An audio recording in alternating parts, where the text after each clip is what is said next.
મલેશિયાના પહાંગ જિલ્લાના બેન્ટો કેમ્પમાં હરિમાઉસ શક્તિ 2024નો ઉદ્ઘાટન સમારોહ યોજાયો.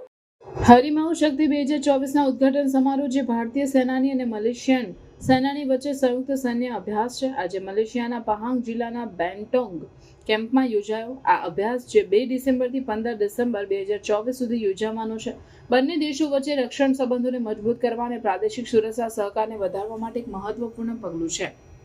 હરિમાઉસ શક્તિના ચોથા સંસ્કરણમાં ભારતીય સેનાના મહા રેજિમેન્ટના 78 કર્મચારીઓ અને રોયલ મલેશિયન રેજિમેન્ટના 123 કર્મચારીઓ સામેલ છે.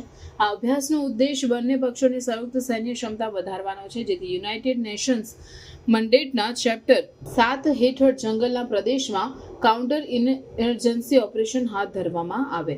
ઉદ્ઘાટન સમારોહ દરમિયાન મલેશિયન સેનાના બ્રિગેડિયર જનરલ શાહિર હાફિઝુલ બિન અબદ રહેમાન આ પ્રકારના સહકારની મહત્વતા પર ભાર મૂક્યો, જેમાં આધુનિક સુરક્ષા પડકારો જેમાં કાઉન્ટર ટેરરિઝમ અને શાંતિ જાળવણી ઓપરેશન્સનો સમાવેશ થાય છે નો સામનો કરવામાં આવે છે. સમારોહમાં ભારતીય સેનાના કન્ટિજેન્ટ દ્વારા એક વિધિવત પરેડ રજૂ કરવામાં આવી, જેમાં સંયુક્ત તાલીમ અને ઓપરેશનલ સહકાર માટે તેમની તૈયારી દર્શાવવામાં આવી.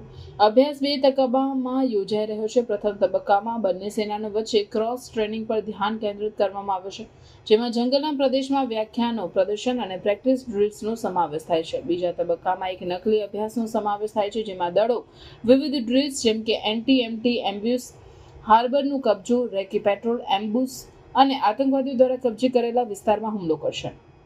ભારતના ડિફેન્સ એટેચ કર્નલ એસ પ્રવીણે આ કાર્યક્રમમાં હાજરી આપી અને બંને સેનાઓ વચ્ચે આંતર સંચાલન ક્ષમતા, મિત્રતા અને પરસ્પર સમજણને પ્રોત્સાહન આપવા માટે અભ્યાસના મહત્વ પર ભાર મૂક્યો. સંયુક્ત સૈન્ય અભ્યાસ સંયુક્ત ઓપરેશન્સ ચલાવવા માટેની ટેકનિક્સ અને પ્રોસિજરમાં શ્રેષ્ઠ પ્રથાઓને શેર કરવામાં સુવિધા આપશે. હરિમાઉસ શક્તિ એક વાર્ષિક તાલીમ ઇવેન્ટ છે, જે વૈકલ્પિક રીતે ભારત અને મલેશિયામાં યોજાય છે.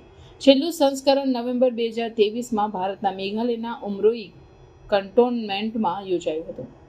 આ વર્ષની કસરત ખાસ કરીને સંચાર, ઓપરેશનલ કાર્યક્ષમતા સુધારવા અને ભાગ લેનાર દળો વચ્ચે વ્યૂહાત્મક કુશળતાઓ શેર કરવા પર કેન્દ્રિત છે.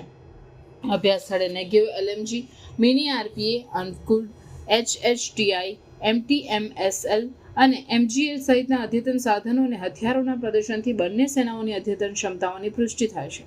આ અભ્યાસ રક્ષણ સહકારને નોંધપાત્ર રીતે વધારવાની અને ભારત અને મલેશિયા વચ્ચે દ્વિપક્ષીય સંબંધોને વધુ મજબૂત કરવાની અપેક્ષા છે.